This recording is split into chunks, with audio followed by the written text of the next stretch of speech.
सांगलीच्या कृष्णा नदीत आपत्तीपूर्व तयारीची रंगीत तालीम आहे। केंद्र आणि महानगरपालिका प्रशासन यांच्याकडून ही तालीम आहे। सांगलीच्या कृष्णा नदीमध्ये जिल्हा आपत्ती व्यवस्थापन केंद्र आणि महानगरपालिका प्रशासन यांच्याकडून आपत्तीपूर्व तयारीची रंगीत तालीम घेण्यात आली।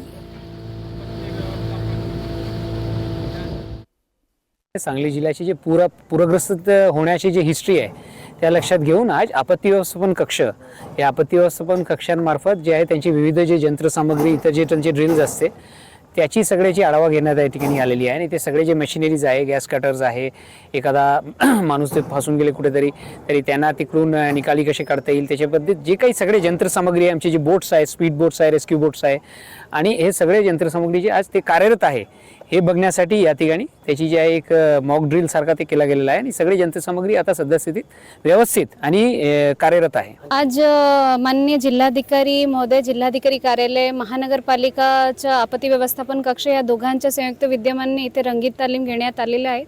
ह्या अनुषंगाने जसं सरांनी ऑलरेडी सांगितलेले की पूर परिस्थितीचं सांगलीमध्ये प्रत्येक वेळी आपण त्या हिशोबाने तयारी करतो। सर्व जे आपल्याकडे यंत्रसामग्री आहेत ते सुव्यवस्थित आहेत किंवा कसे, आपल्याकडे किती बोटी आहे ते चालू अवस्थेमध्ये आहेत किंवा कसे, आपल्या सर्व अधिकारी कर्मचारी यांची तयारी आहेत त्याच्या पूर्ण इथे आज रंगीत तालीम घेण्यात आलेल्या आहेत। लोकशाही मराठी ऐका, पहा, जागरूक रहा।